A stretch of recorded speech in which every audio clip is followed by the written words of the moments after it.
This is the One Step Better podcast.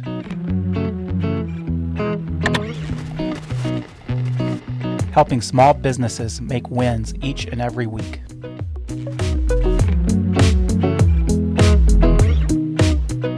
Hello, everybody. Welcome back to the One Step Better podcast. I am Mike Schaefer. With me again this week is our good friend, Matt Patrick. Welcome, Matt. Whoop, whoop, whoop. Let's do it.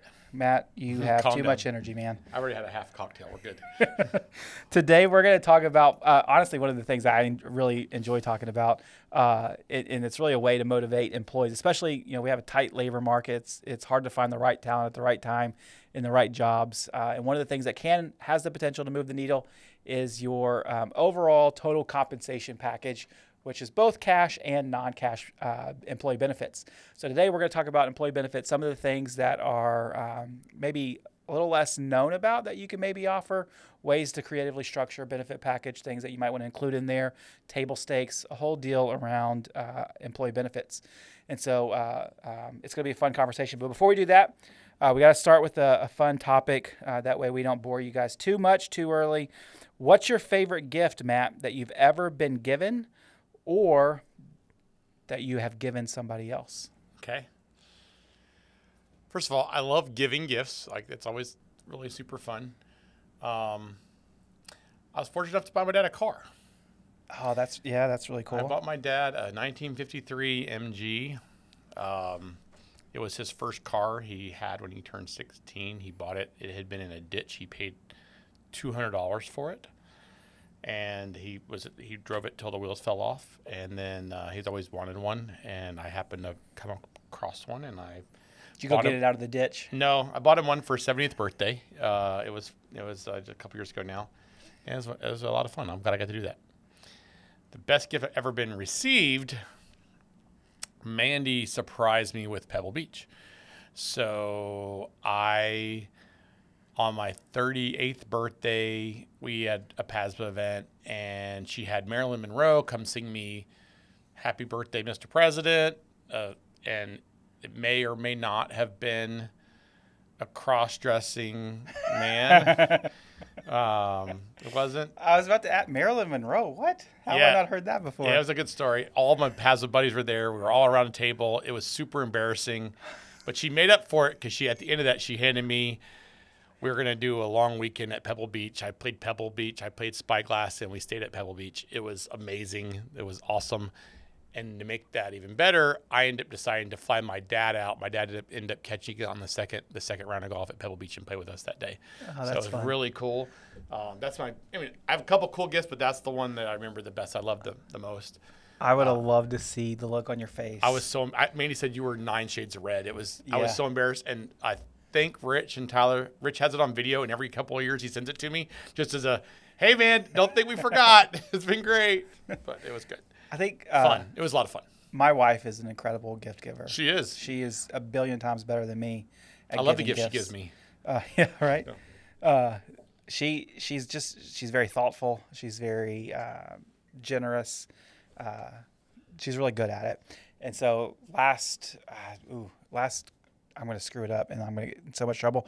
At one point in time, she got me for Christmas. She got me like a fly fishing kit, and I thought it was really cool. And it was very kind and very nice because I enjoy fly fishing, and I think it's just a fun thing to get out and do.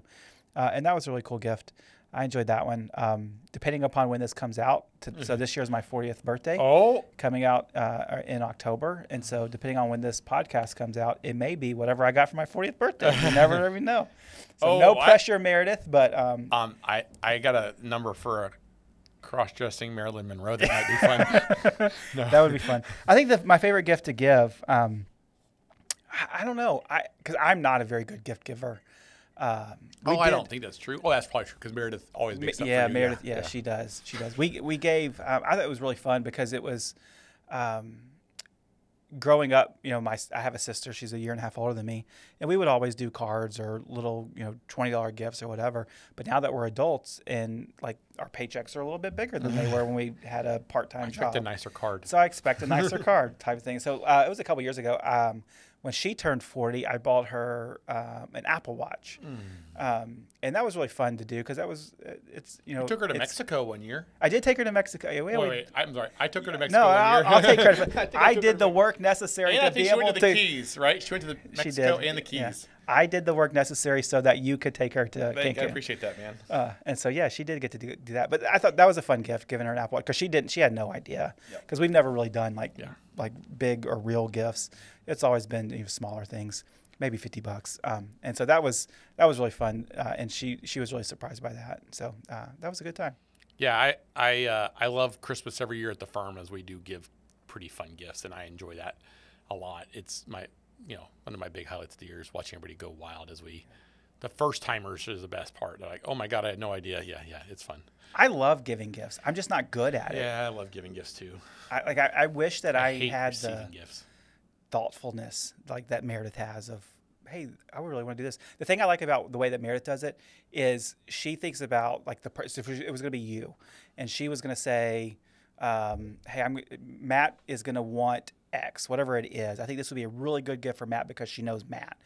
And then it's, all right, I'm going to go find a way to pay for that because that could be a $10 thing or it could be a $100 thing. Yeah. In her world, she is more in tune with, I'm going to give the right gift, not like the most affordable gift. And or even the most expensive gift. That doesn't mean it's correct. It's not the best gift. Yeah. You say that you don't like to get stuff. I'm not a huge gift receiver. You know who does like to get stuff? Our employees. Employees like to get stuff. Mike. You know what they really like to get? A paycheck. Yeah. But there's other ways that we can give them things that's not just through a paycheck that's going to pay their bills. And a lot of times that's referred to as employee benefits. When we talk about employee benefits, we've done it a couple times on the podcast. We're really talking about non-cash compensation. And here's always my disclaimer anytime that employee benefits comes up on the podcast. If you are not paying your employees a fair wage, whatever fair means in your industry and your company size and the jobs they're doing. What they consider as fair. And what your employees perceive as fair or reasonable, whatever word you want to use. If you're not doing that, then you can stop this podcast, go fix that, and then come back and listen. Because none of the things that we're going to talk about are going to compensate for underpaying your employees. So we are not a proponent of pay your employees dirt and then give them a bunch of free pizzas. Cool insurance. That's not what we're trying to do here. And so if you're paying your employees a fair compensation, reasonable compensation, and they believe that, these are ways in which we can move the needle even further with our team that's not directly related to cash or wages, that sometimes, and really oftentimes I would say, outpace the impact that simple cash has. It came up recently, some of the stuff that we do that I don't think should move the needle, and things that I think should move the needle, they don't care about. Yeah. And so that's one of the things I would love to understand more. Every benefit doesn't necessarily have the same impact it should or does. Some people have different needs, and I think that comes across the benefits. I think that's the important part. Everybody has different needs. Everybody has different wants. And so it's one thing to sit in an ivory tower and say, I want to give all my employees a health insurance, and this is the plan that we've picked, and it's going to be perfect for everybody. And that's not real life, because you're going to have, and you can. But 25-year-old doesn't get sick. Exactly. He doesn't care. Or you could argue. Or they're on their parents. Exactly. They're on their. So you could argue that this is the best plan, and it may be, but it doesn't mean it fits everybody. And so that's why I think having a little bit of a wide range of benefits is important. Now you have to be able to do this in a way that's budget friendly. It makes sense. It fits your other financial goals. But you can't just say this is the one benefit that everybody needs and it's going to make everybody happy, because you have people in your workplace that just disagree with you. Yep. And guess what? They're not wrong. No, absolutely not. I remember this was when I was younger. I never realized the value of health insurance. Health insurance versus a 401k versus long-term disability, short-term disability, whatever the benefit thing you are. People value all those things way differently than other things. My first big boy job, I was 25 years old maybe.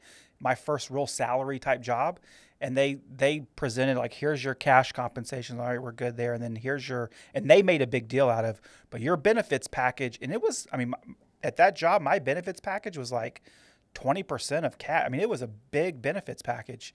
And I remember thinking, And they were making it like this is the best coverage and the best network at the best policies. It's 100% paid by the employer. And I was like, Yeah. I was 25, Never healthy, never go to the doctor, didn't have dental issues. It's just like, that doesn't move my needle. Now, as a about to be 40-year-old dude that has 4 kids, and lots of issues. Oh wait, we're talking about lots of issues. What's the mental therapy? My mental health Yeah. benefits. No, but like health insurance I see that a lot. It's still not different. Like I pick our lowest plan option. Like it's still not like the biggest thing in my world, but it's a lot more important now than it was then. I think about when Mandy was in the process of when we were having children, and she was working for another employer, and they had short-term and long-term disability options. We're like, this would be great. This is how we're going to be able to afford to be off. While they didn't have maternity leave, they had short-term disability. And like, this is a good way for us. We're about to have kids. Let's go ahead and sign up for that. And that was a big deal in our budget. I probably valued that more than I did the actual health insurance. I mean, health insurance was fine, but we still had deductible and everything else that goes into it. Yeah, because you knew what life was at the time. I was like, yeah, I care, but I'm also 40 years from retirement and about all that stuff. But like, short-term disability at the time was super important for me. Yeah. Or we have employees that they care about.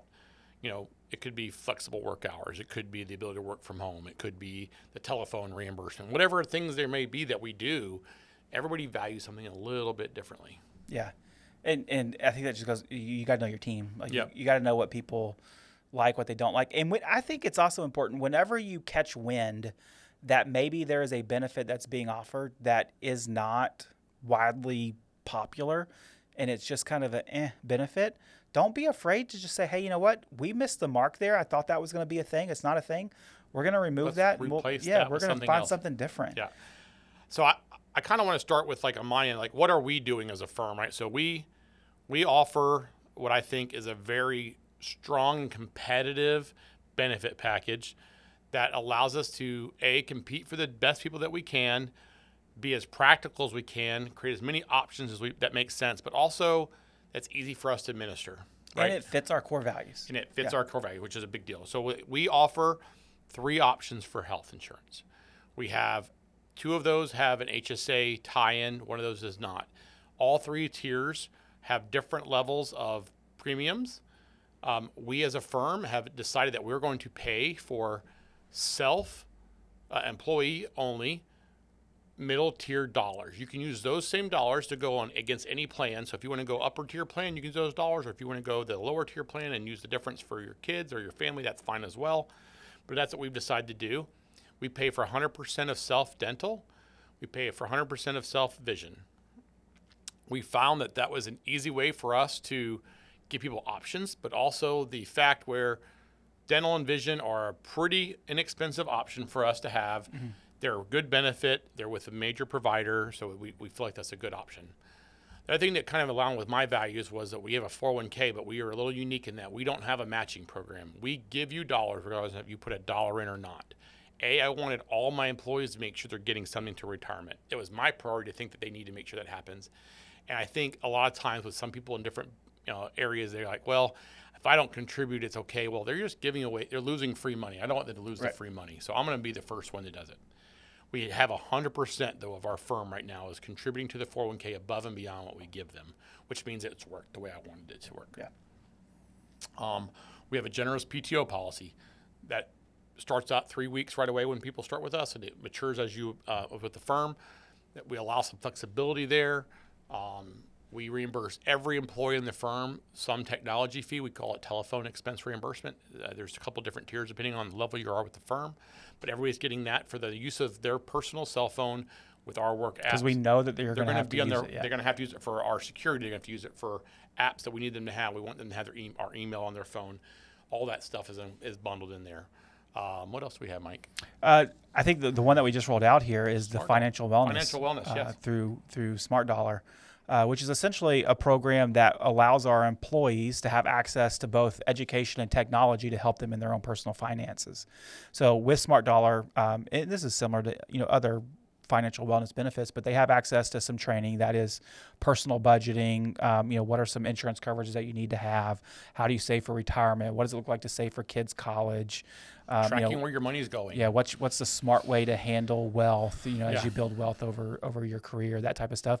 But then there's also a technology component that you do have access to a budgeting app that connects to your bank and allows you to make sure that you're keeping track of your budget. And that's all tied into the whole person that we care about, which is our employees, of knowing, hey, you know what? We know that outside of these walls, it's really important that you're taking care of your money because you're going to help our clients understand this stuff. So not only will we educate you, but we also want you we want to see you living that as well, because it's ultimately in your best benefit. It's also one of the employees' biggest stresses usually, regardless of their compensation level, how much money they're making, how good a job they do of budgeting. But their own finances is one of the things that causes a lot of stress, both in the house with your spouse or your significant other, your kids, your job, all the stress that goes in with financial. One of the things we're also exploring right now is a corporate wellness program through a local gym that has multiple area gyms here in town, but also giving this an option for our remote employees as well. But giving them the ability to make sure they're staying healthy and being healthy. But also that's another one that's a stress. It's a stress. It's I'm out of shape, or I'm not as physically fit as I would like to be. We sit all day. It causes other issues, both mental and physical. Want you to be healthy. In all of the ways that word Correct. means healthy, be healthy. Correct. Yeah. I've seen as part of this exploration that we've been doing, we run what I call as a hybrid office. We have a main location. We have a number of remote employees, but we have the flexibility of working both in and out of the office. And so there's a lot of firms. There's a couple of unique benefits that have been intriguing to me. One is the idea of having a technology fund available as part of it. Could be obviously use it for cell phone internet now, but you also could be using it for what do you need to have better at your home office to have set up? Is it a keyboard? Is it a monitor? So having a technology fund or a technology benefit every month, they can spend up to $100 or $50 or whatever number you decide to do with. I thought that was pretty interesting as I was exploring this. And the other one was a continuing education budget. This is the amount we're willing to spend every month. You can use on anything to train. It could be a book you want to buy on Amazon. It could be a class you want to take. It could be a online course. It could be whatever. It's a good benefit for them to promote growth. Yep. Want you guys to be better. Yeah. Yeah. And I think it's also, if we believe in team first, which means education and training, I think it's one of the things we should be putting our money where our mouth is a little bit there. Yeah. And those are all, go back a little bit. Those are unique challenges. Those are a little bit off. Those are the not some of the more non-normal ones. But let's go back to the normal ones, right? Like whenever I think somebody thinks about a benefit package, they're immediately thinking of medical, dental, vision, and retirement. Maybe retirement, in those four items. In some world, like our world, for the most part, those are increasingly becoming more and more table stakes. In order for somebody to even look at your place of employment, they're going to want to see that those things are available. Now, it's a little bit different in small business than it is, mega corporations. But if I'm looking for a job and I'm in between, FedEx or IP or whoever it is, like big companies, and then Patrick Accounting, that's going to exist. Like they will have robust benefit packages. That's non-negotiable. Yeah, there's none of them that don't. But there are some firms like ours where, accounting firms that are in small business space that you may be looking at us versus some of our competitors, and that could be the thing that moves the needle, because not all small business. And so, but I do think that there's an increasing level of interest in offering these benefits as just table stakes, because smaller employers are looking to compete for the talent that's going to those larger employers, and they know that they have to have something here. These are absolutely.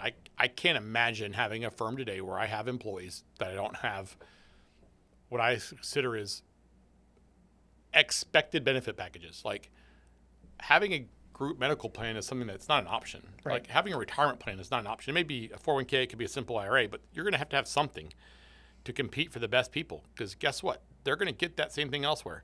We're already seeing that with other things like, hey, I expect a moving allowance on moving into town, or I expect a signing on bonus, or I expect a bonuses package. I expect compensation to be at this level. All that stuff is included in that package, and they're comparing everything. Yeah. I mean, we get a lot of questions now when we bring on new employees, like, I like to see how your medical plan works. Yep. And I've even gotten questions lately about, like, talk to me about the eligibility of the plans. Like, when does it start? Is it upon hire? Is there a waiting period?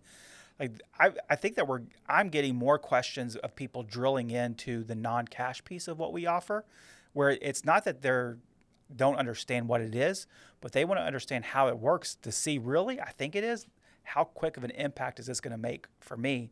Because I may be looking at my offer here versus my offer somewhere else. All things being equal, it's the little things like, maybe we do offer insurance on day one versus 90 days out. That has the potential to tip somebody's hand. Absolutely. And those little things are important. This episode of One Step Better is brought to you by Works, a team of payroll and HR experts who help businesses with outsourced HR, payroll, and human capital management solutions. Works is software and service, combining awesome people with the best technology to help you and your team get one step better every day. Check out our website, works.com, to explore more employer resources. I mean, the big one we see today, from not only a benefit package, but definitely a table stakes is, do you offer flexibility work from home? Can I work remotely if I want to? Can I work a flexible shift? I don't have to work a standard 8 to 5 in the office every day. Those aren't benefits, but those are flexibility options, which really are a benefit. Yeah. I think I've heard it mentioned it's the invisible paycheck or the hidden paycheck. Correct. Of the things that an employer will allow or give you that's not related to your paycheck that does increase your wellness or happiness with that employer. And being flexible is, right now, it is a huge job. I forget the exact stat, but Caitlin, she was on a webinar and she shared with me, it was like 80-something%. It was like high number.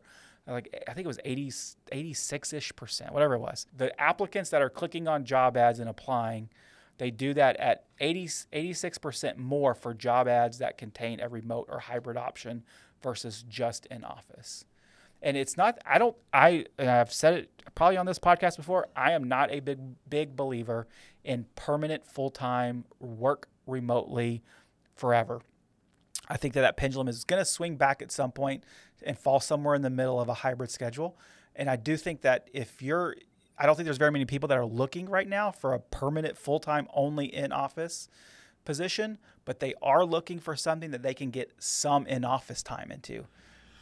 I believe that the best solution is a hybrid option. It's not remote and it's not in office. I still believe that I want the flexibility of working what's best for me and my employer. I like the ability to work from home. I like the ability to work on my own schedule. I like to have the flexibility to work wherever I want to. I also like working around other people. So working at my home by myself over a long period of time does not seem ideal for me. I like the social part of it. I want to make that as easy and convenient as possible. I also want that to be something that we encourage. So that does come down to like that technology benefit or hey, what do you need to put an ideal setup at home for? What internet do you have at home? Can I give you better tools so you can even make that even easier for yourself? It's a big deal. Yeah. And now there's challenges that come with that. And that's not what this podcast is about. We've done other ones on it. But there's no doubt there's challenges that come with that. But ultimately, the idea that I got to find what is the right solution for my business and my industry to compete for the talent that I want to get, you're going to have to think a little bit outside of the box of, hey, you know what? Here's a $60,000 a year job. What do you say? Oh, well, tell me more about other things. Right. Because I got these 3 other $60,000 a year, maybe even more offers, and I'm trying to figure out if you're the right fit. Yeah. I mean, I think we're competing all the time with people in our own industry, but we're also competing against all other industries. If you think about, big tech still in their office demands, but they're also providing all the meals all the time, and they're providing a total flexible workspace, and they provide, a lot of what I'd say is unique benefit options for those folks. The best talent has options, right? The best people have options, And they have a ping pong table. Well, we got a video game machine, but all that stuff is part of, I think about the other stuff, the non-benefit benefits that we provide, the meals that we provide our team, or the wheel for points that you win points, win points, or the contests that we play, or the tickets that we give out, or the events that we do. All those things are non-benefit benefits that help, unite our culture, but also allow us to feel like we're a part of something special. I find that those are just as important to me. And I that was one of the things that came up the other day is the unique benefit we offered is the wheel. I'm like, I never thought it was a benefit. Right. Like, yeah, we can actually win like real stuff. And I'm like, yeah, it's real money. But it never, I didn't realize that was as much of a, holy crap, this is really cool. I thought it was just like, I want to celebrate winning. You know, the hard part for me on stuff like that is we do have a lot of little things like that are really fun and beneficial for our employees. But it's hard for me to like talk about those things as benefits because it's just, well, that's just normal. Like, right. But it's not normal, but it's normal not for us. normal, but for us, it's so normal that I lose sight of the fact that, you know what, it's very possible, most likely, that whoever our competitor is down the road, they're not doing that thing. There's at least a meal a week. Yeah, at least a meal a week we're buying as a firm. You have plenty of opportunities to eat lunch here without coming out of pocket. Right. There's no doubt about it. That's a benefit. It is, yeah. And no doubt. I think about that. Or you think about hey, we probably hand out 10 to 12 different events during the course of the year for people to attend for fun. Yeah. Or we do... we hand out thousands of dollars of gift cards for just silly competitions like the football contest. Like just every week, like that. somebody wins $25, right? And so little stuff like that becomes fun. But it's because I want to celebrate winning and celebrate little fun competitions and keep everybody kind of, I don't know, together. But those are benefits. They are, but from a benefit standpoint and the ability to attract talent, you have to be willing to talk about those things. That a little bit, probably. And even in your job ads, and that's why we have that. I mean, selfishly, we have that culture video on our careers page, because we want people to be able to get insight into this. Let me tell you, if you're trying to hire accountants, it is not easy to find accountants that aren't accountants. Whatever you think of when I say the word accountants, that's what I mean. You think of pocket protector, but that's what an accountant is. That's not the people that are successful here. And so we want that to be very clear before you ever apply. And that's what that video is there for, is for you to say, oh, this place is different. Mm-hmm. And it may be, for some people, it's different in a bad way. Silly things. In our culture values, like, they let you wear jeans. Yeah. And I'm like, yeah, they let you wear jeans. But that's not a normal thing. But it's normal here because I'm wearing jeans today. Yeah, which is uncommon because you normally wear shorts. I wear shorts usually, but right. We have guests today. I'm going to wear dress up. I wear jeans. Yeah. It is. It's important to communicate those things. It's important to get them on video, write about it, publish it, have other people talk about it. Because ultimately, I mean, our goal with benefits package is absolutely to take care of our employees, that whole person, but it's also to attract new talent as well. And so we want to be able to advertise and talk about those things in a way that is, for me anyway, this is probably not true for everybody, but for me, it kind of comes across as used car salesman a little bit. Yeah. Just because I don't like to talk about how great we are, but I mean, the awards speak for themselves. And a lot of it, for me, it does. Hey, it's like check I don't the wall need, out. Yeah. Like just point to the scoreboard. We bit. are a pretty good place to work for, but it's hard. But you have to do it. I do. That takes me back to the idea of is our benefits a little? Can they get stale? Yeah. Do we not promote them enough so that they become like they're not as important as they should be? I think it's important to kind of refresh your benefits a little bit. I love that you initiated the Every Dollar and the financial wellness program. I see it already having immediate impact. I was surprised at how quick our adoption on that stuff was. Super fast. Right, and it's one of those things where I'm like, wait, it's fast, and they are appreciating it. It's not just I decided to do it. No, this is really something cool. Yeah. That's always fun to see. Some conversations around it, all kinds of good stuff. The corporate wellness one for me, it's a little bit selfish. I need to get back in the gym, but also it was we need to do a better job of this. We had done a healthy, a couple different months where we did a couple of contests internally for make sure he's walking and who did the fitness check, and we did all these things. But I think there's a lot of people that participated in that too. We had a big turnout, and I think it's something for us to make sure that we continue to do. But it is because we care about the wellness of our team and the lives they're living in outside the world. And I think that's what the point of benefits really comes down to me, is like, I want to make sure they have the risk associated. So offering a health insurance program is not about just because they have to, because if they get sick, there's a problem. The best way for us to do this is through their employer retirement. I think their long-term financial wellness is super important, and making sure they're putting money aside for the future is a wonderful thing for them to do in a tax-deferred way. it's the right thing for me to do. And so I think as an employer, it's our responsibility to be that steward. Yeah, absolutely. Absolutely. And I think that's what makes this place a great place to work, is because you do believe that. It's not just because we're being recorded on a podcast, but you genuinely do believe, how can I find a better way? What's the best way to take care of the people that are in the building? One last thing that I think is fun, Randy Allred, who you'll hear on this podcast at some point, is a friend of ours, and he is a partner in an insurance company up in Utah. And one of the things that they rolled out, obviously insurance company, but they rolled out pet insurance. Oh, that was fun. I saw that. I heard that. And I was talking to him about it, and he said that his employees love the pet insurance offer. It's like $3 an employee per. It's nickels. And that's a good one. We have a lot of pets. We have a lot of pets in our. We don't have a lot of pets. We have a lot of pet lovers that have a lot of pets. Yeah, correct.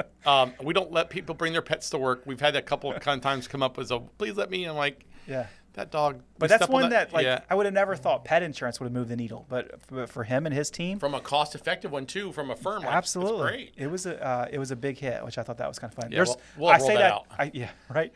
I say that to say there are a billion different ways that you can package things that are just off the wall.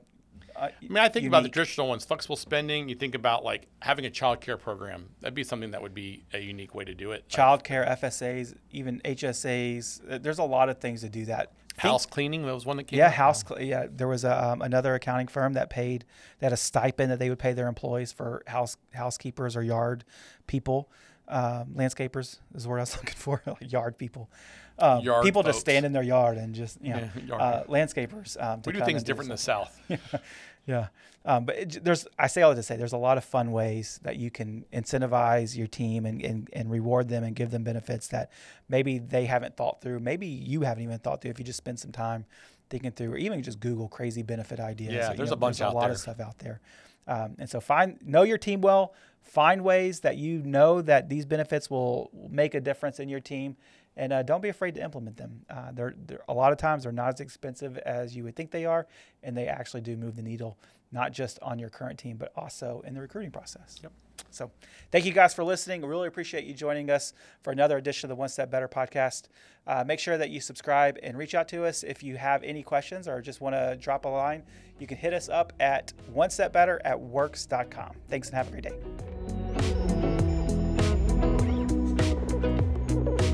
Thanks for listening to the One Step Better podcast.